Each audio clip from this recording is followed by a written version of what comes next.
upande wa wananchi Young Africans wanahusishwa kwenye tetesi za usajili na mchezaji kutoka ASEC Mimosas. Huyu si mwingine ni Koimizo Maiga. Natamani kidogo kwa upande wako mzee wa data katika hili, angalau na wewe utupe maneno machache juu ya mchezaji huyo. Jambo la kwanza, sina uhakika kama unataka kusema mwenyewe ni tetesi.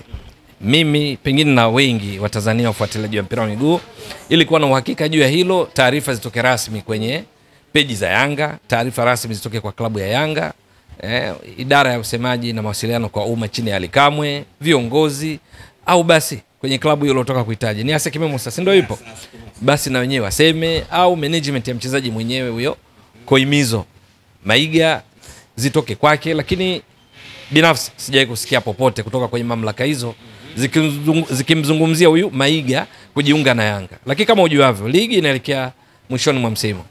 Tetesi zimekuwa ni kitu cha kawaida katika kuelekea kipindi hicho. Wakati mwingine tetesi wa kweli, nyingine uishie hewani, kwa sababu pindi mchezaji anapotangazwa rasmi na klabu husika, iwe anayotoka au hiyo inayohusishwa kwamba anakwenda, maana deal ishakamilika kila kitu, ndipo anatangazwa.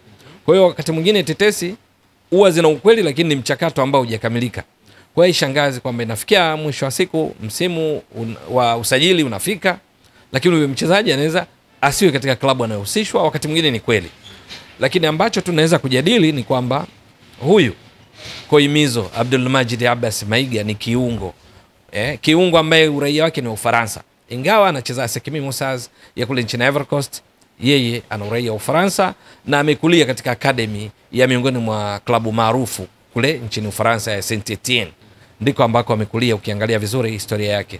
Na ni mchezaji wa kiungo katika mfumo wa klabu ya ASEC Mimosas hivi sasa chini ya kocha Julia Chevalier. Huwa ni baada ya golikipa ni walinzi wanne, viungo wale ukabaji, viungo tatu shambuliaji na mshambuliaji kinara mmoja. Yani ni kama mfumo mama wa Yanga chini ya kocha Hamdi Melud, hata watangulizi wake akina Ramovic, akina Miguel Gamondi, akina Nasreddin Nabi. Yanga huu ni mfumo mama wa baada ya golikipa kuwa na walinzi wanne, viungo wale ukabaji watatu washambuliaji, mshambuliaji kinara mmoja. Ingawa ni mifumo ambayo mfumo ambao huwa unanyumbulika kulingana na mwenendo wa mechi, kulingana na aina ya mpinzani unayekutana naye. Sasa yeye ni kiungo katika wale wawili wale ukabaji. Yani kwa lugha nyingine, fikiria kuhusu kikosi cha Yanga katika nafasi ya viungo wawili pale, inamaanisha unahusisha mahala anapokuwa Mudathir Abbas pamoja na Khalid Aucho Doctor, au anapokuwa Djuke Abuya na Mudathir, au Djuke Abuya na Aucho, au Mkude Jonas Nungunungu, Sure Boy. Eneo hilo ndilo ambalo yeye huwa anacheza, na mara nyingi anapocheza ni eneo analocheza Khalid Aucho Doctor, kwa sababu katika wale viungo wawili wa ukabaji wa Yanga wa kushoto huwa ni Khalid Aucho Doctor. Pindi anapokuwa fiti timamu wa kiafya, mara nyingi mabenchi ya ufundi ya Yanga kwenye kati tofauti kwa walimu wanatoka kuwataja, akiwemo Hamdi Melud kwenye first 11 huwa Khalid Aucho Doctor, mchezaji wa kimataifa kutoka Uganda. Akiwa fit ni miongoni mwa manahodha katika timu ya taifa ya Uganda, yeye ndo huwa anacheza kama left sided mid, ni kiungo wa ulinzi wa upande wa kushoto, na ndiye ambaye sio box to box. Mwenzake ndo anakuwa box to box. Hapa anaweza kawa Mudathir Abbas, anaweza kawa Djuke Abuya, anaweza kawa Sure Boy, yeyote. Sasa yeye Aucho cheza yake huwa anabaki nyuma kulinda ukuta huu wa wachezaji walinzi wanne, halafu mwenzake, kwa mfano nazungumzia hapa Mudathir Abbas, yeye ndo box to box. Wanapoenda kushambulia, Mudathir Abbas anakwenda mbele kuungana na namba 10 wao. Hapa tunazungumzia Stefan Aziz Ki au yeyote anayecheza katika eneo hilo, akiungana pia na kina Peodo Pacome Zouzoua, Maxime Pienzengeli au Clement Mzize Walidi na mshambuliaji wao kinara. Wanaposhambuliwa, huyu tunasema box to box, kwa maana kwamba aenda box la mbele na nyuma, anarudi kuja kuungana na Aucho na walinzi wao katika kuhakikisha wanaendelea kwa salama. Sasa haya majukumu anatekeleza Aucho. Kama unamhusisha Koimizo Maiga, maana yake ondoa Aucho mweke Maiga, ndo nafasi anayocheza, ndo roles, majukumu anayotekeleza katika klabu ya ASEC Mimosas.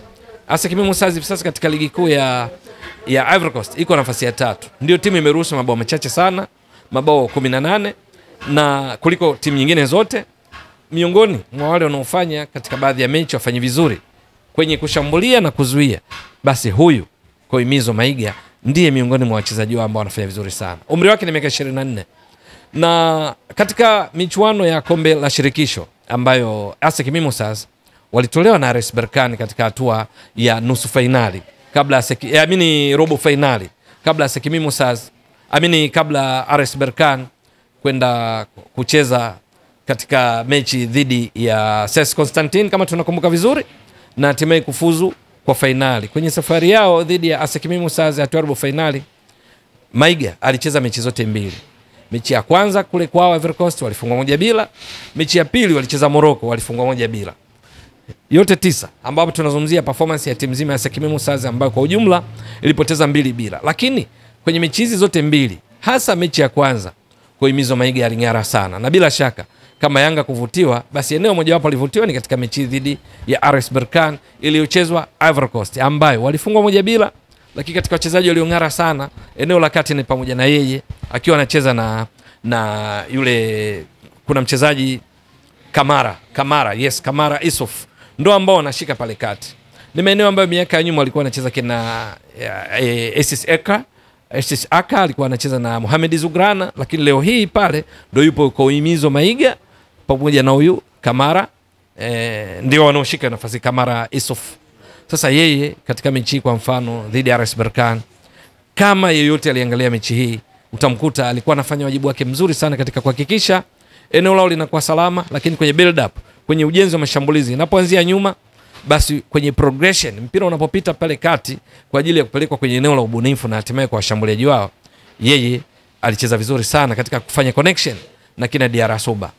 Katika eneo hili, eneo la kati kwenye mechi dhidi ya RS Berkane ambayo wao umiliki wa mpira ulikuwa zaidi kwa RS Berkane, lakini ili eneo la kati yeye alicheza vizuri sana ambako mpira ulichezwa kwa 46%.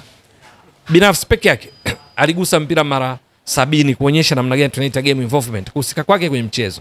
Lakini miongoni mwa sifa ambazo bila shaka kama ni Yanga kweli wanahusishwa watakuwa wamevutiwa naye ni namna anavyo execute, anatekeleza hayo majukumu kama kiungo ukabaji wa upande wa kushoto, eneo ambalo Khalid Aucho Doctor nimetoka kuelezea amekuwa akifanya vizuri. Lakini tunajua Khalid Aucho Doctor ameshacheza mechi nyingi sana, yupo miaka 30 plus, ashacheza ligi kuu ya Uganda, ashacheza ligi kuu ya Kenya, ashacheza Misri, ashacheza India, ashacheza Afrika Kusini.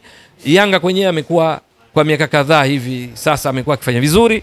Matokeo yake wakati mwingine Yanga inamkosa kutokana na injuries, lakini wanahitaji mbadala ambaye Aucho akikosekana basi anatoa huduma ile ya Aucho, ikiwa pamoja na migongano ya kimbinu, lakini pia kutoa pasi ndefu. Wakati mwingine pasi moja inakatiza katika mistari ya timu pinzani kwenda moja kwa moja kwa washambuliaji wao. Sasa Koimizo Maiga, nimetaja hizi sifa za Aucho baadhi, yeye ni miongoni mwa wapambanaji wazuri na ni watoaji wazuri wa passes. Kwenye mechi inayohitaji kama mfano dhidi ya RS Berkane iliyocheza kule Ivory Coast, kugusa kwake mipira 70 kuliambatana na utoaji wa pasi 63, halafu zikafika pasi 58. Ukipiga kwenye mahesabu, maana ufanisi wa pasi, tunasema passing accuracy, ilikuwa 92%. Excellent, kwa sababu mpira haipotei kwake kwa namna hiyo. Lakini sio hilo tu, alitoa pasi ndefu ambalo ndio jukumu la msingi sana katika kufanikisha safari ya timu yake inaposhambulia, kupiga mipira inayovuka mistari ya kiulinzi, tunasema defensive splitting passes, zile ndefu. Lakini wakati mwingine passes zinazoitwa crossfield passes, ya kutoka upande mmoja mpaka kwenda mwingine, alipiga pasi 13 za namna hiyo, yani zile ndefu. Kati ya zile pasi nimekwambia 63 zimefika 58, pasi 13 alizipiga kwa marefu yake, long passes. Zilizofika ni pasi 10 ambao ni ufanisi wa 77%, wote player. Lakini sio hilo tu, kuna kitu naita tackling kama sehemu ya kipimo cha kiulinzi. Alifanya tackling 1 kwa mafanikio katika eneo lake, lakini vile vile alifanya interceptions 2, yani kuingilia mpira ambao wapinzani wanapasiana, mchezaji mmoja wa timu pinzani kwenda kwa mchezaji mwingine, au mchezaji wa timu pinzani jaribu kudribble, unawahi, anapojaribu kudribble unawahi, unachukua mpira, unamzidi maarifa, au anapotuliza tu umefika umechukua mpira. Alifanya mara 2 kwa mafanikio. Lakini kuna clearances, wakati mwingine unatakiwa uondoshe mpira, uubutue, kutoka katika eneo hatarishi ili lango lenu liwe salama. Maiga alifanya mara 2 kwa mafanikio. Alikuwa kwenye migongano pale kati na kina Mehri, eneo lile la kati la ambako RS Berkane wanalitegemea sana. Alikuwa vizuri katika siku hii, wakati mwingine mpaka anaenda kugongana na walinzi wao pindi wanapoenda kupush, wanaposhambulia. Alicheza vizuri sana. Kwa ujumla miongoni mwa mechi ambazo alicheza ni pamoja na hii. Lakini nyingine walicheza tena na RS Berkane, mechi ya pili ambayo pia walifungwa 1-0. ambayo yeye alitoka katika dakika 75 na kufanya kwa ujumla kwenye michuano ya kombe la shirikisho acheze dakika 165.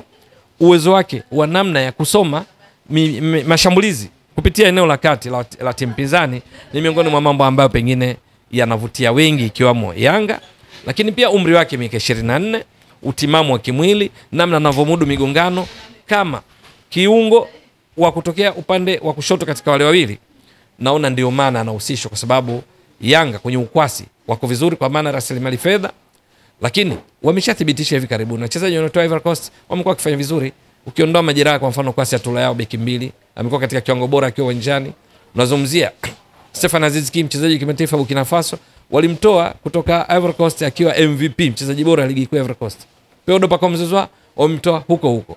Simba hivi sasa MVP wa msimu uliopita ligi kuu ya Ivory Coast, Jean Ahoua anafanya vizuri.